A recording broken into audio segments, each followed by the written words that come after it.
Laurence Debré, buenas noches. Buenas noches. Gracias por estar con nosotros en Hora 25. Gracias. Me Estoy encantada. gustaría, me gustaría ir al principio de todo. ¿De dónde viene su fascinación por la figura de Juan Carlos I? Porque viví en Sevilla. Viví en Sevilla y en aquella época, al final de los 80, era el gran héroe positivo que había salvado a España de un golpe de Estado, que había hecho la transición. Y yo venía de Francia, de un país donde el presidente de la República de aquella época era François Mitterrand, y en su actitud nuestro presidente francés era mucho más real, se comportaba mucho más como un rey que el propio rey Juan Carlos en España. Entonces me interesó mucho esa contradicción. Un rey que no se cree un rey, la verdad es que o no actúa como un rey y que además devuelve todos los poderes de un dictador de Franco al país. Eso, todas esas contradicciones pues me llamó mucho la atención. Usted era jovencísima y tendría unos 10 años más o menos, ¿verdad? Sí, exacto. Pero en mi familia todo es muy político. Mi padre era Sí. consejero de Mitterrand y mi madre también y fueron, siempre estuvieron muy involucrados en la política de izquierda y en España nos recibió muy bien en Sevilla Alfonso Guerra y me enseñó muchas cosas. Me enseñó, me contó cómo fue la transición el día a día, me contó cómo fue la España de Franco. Y yo llegué a finales de los 80 y ya España estaba abriéndose, ya estaba, por fin había entrado a la Comunidad Europea, ¿sabes? Como una flor que se está abriendo, era muy emocionante. Y para un intelectual izquierdista, laico, republicano, cartesiano como su padre, el hecho de Sí. que su hija pusiera en su habitación un póster de Juan Carlos I, ¿qué supuso? Un drama, un drama. Lo quitó y puso un póster de François Mitterrand, que era muy feo además, François Mitterrand, con una rosa así, con esa expresión un poco rígida que tenía. Uf, fatal, fatal. Me escapé de casa. No, no, siempre nos peleábamos por todo, pero como todo era político, pues peleábamos por política. ¿Cómo fue su primera toma de contacto con Juan Carlos I? ¿Cómo llegó hasta él? Pues fue muy fácil, la verdad es que publiqué una biografía en España y en Francia de él y la tele francesa a Hmm. raíz de esa biografía me propuso hacer un documental sobre él y les dije que para mí sería fundamental es que él hablara, él contara su versión de su reino, su versión de la transición, lo que había hecho muy poco. Y entonces fui a la Casa Real y propuse mi proyecto y lo aceptaron. Y el rey me dio 2 tardes de entrevistas muy largas, un par de semanas antes de abdicar. Él sabía, o tenía la sensación de que esa iba a ser su última entrevista como rey, porque como ha dicho, Él a los sabía, días abdicó. yo no sabía, pero él lo sabía muy bien. A lo mejor es por eso que tomó el tiempo de explicar todas las grandes etapas de su reino, ¿no? Con mucha honestidad. Y ahora, releyendo esa entrevista o reescuchando esas respuestas, usted intuye que hay episodios de esas respuestas en los que él deja claramente ver que era su última entrevista como monarca. Fíjate, sí, porque me decía mucho, a mí no me gusta el poder, a mí no me gusta el poder. Y yo pensando, pero ¿cómo un rey no le puede gustar el poder? Además, después de había hecho tanto, aguantando tanto para restablecer la monarquía en España, la democracia en España. Y él siempre decía, no, a mí no me gusta todo eso, me llamó la atención, pero no supe descifrarlo. Y usted Fue después, se lo creyó, que a él no le gustaba el poder. pues me lo creí porque tampoco no necesitaba jugar un juego conmigo. No creo que lo necesitaba, no creo. ¿Cómo interpreta que en España se tardara tanto en emitir ese documental? Quiero decir, aquí Radio Televisión Española lo tuvo metido en un cajón años y años. Y en Francia pasó varias veces todos los años en prime time y tuvo mucho éxito.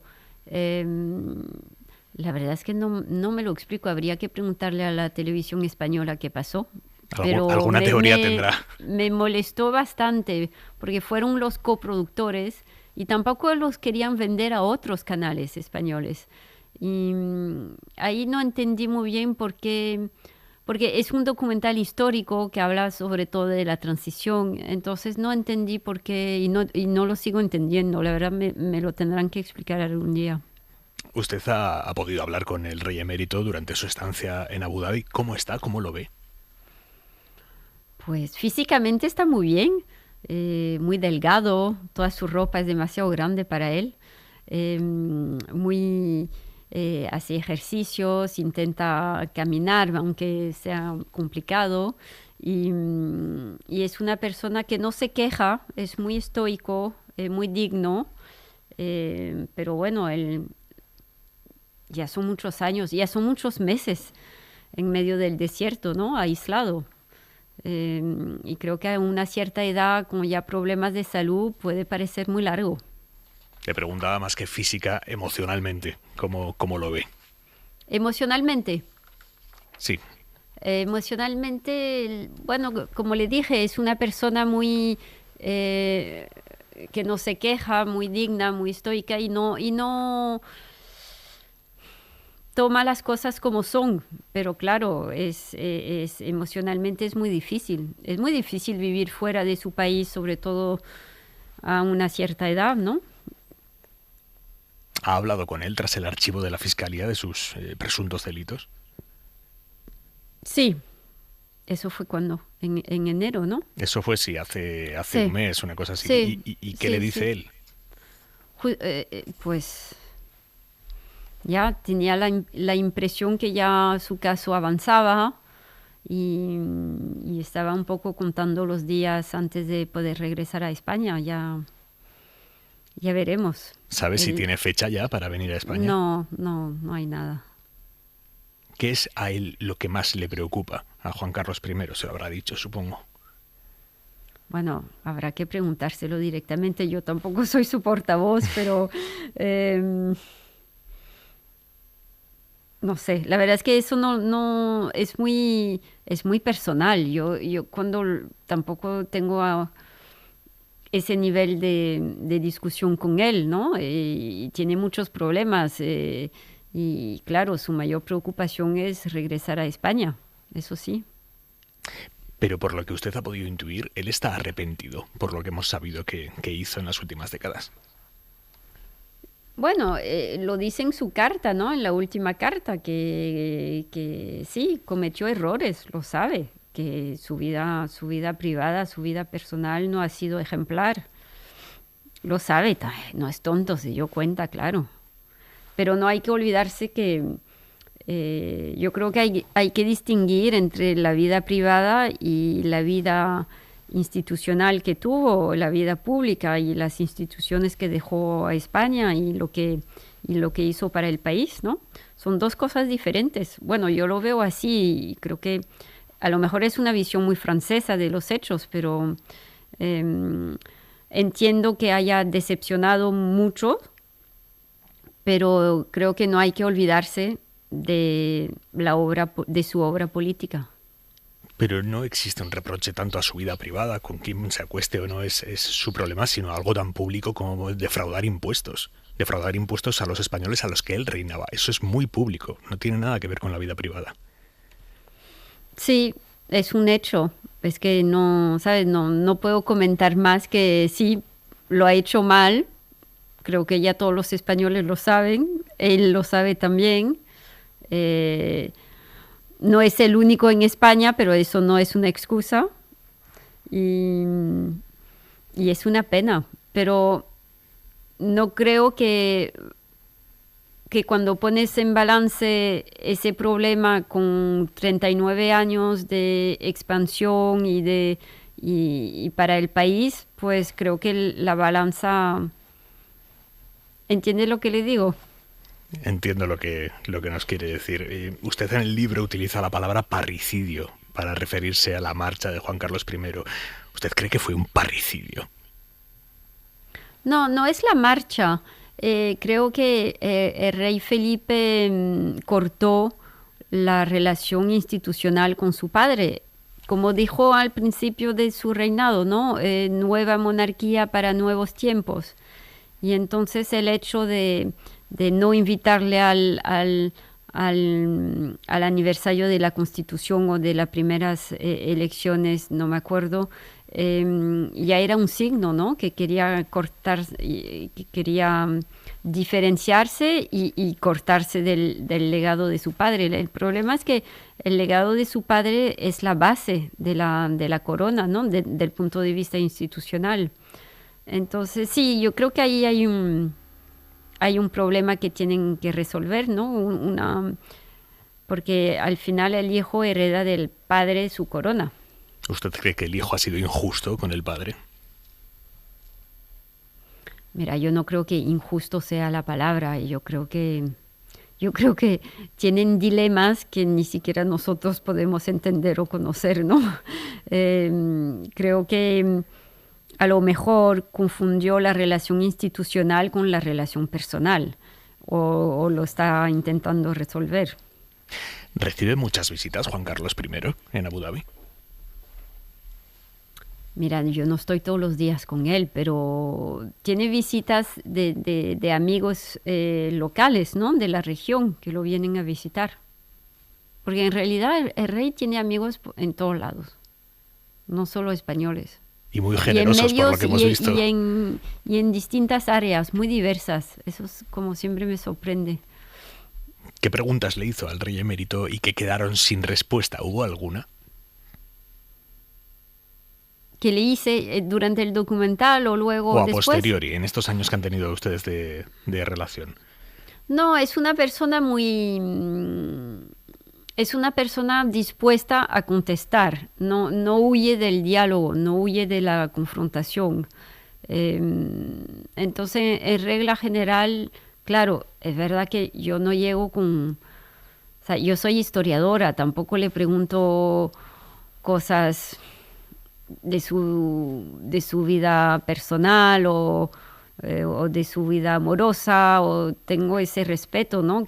Pero desde el punto de vista histórico, o cuando hablamos o de Franco, o de la transición, o del 23F, a veces nos acuerda, pero siempre trata de contestarme. No es una persona que elude los temas. ¿Y él siente que le debe algo al pueblo español? ¿A Juan Carlos I le falta enviar algún mensaje al pueblo español? Pues si le falta, lo hará. ¿Sabes? No, si necesita hablar al pueblo español, y si se lo dejan hacer, lo hará. Pero ahí no me puedo meter. No, como te decía, no soy su portavoz. Hace unos días la justicia británica estableció que Juan Carlos I no tiene inmunidad en la demanda por acoso que presentó contra él Corina Larsen. ¿Hay preocupación en el entorno del rey emérito por cómo puede evolucionar este caso? Mira, yo la verdad es que como no soy ni abogada, ni juez, ni especialista en derecho británico, no tengo ni idea y no lo comenté con nadie.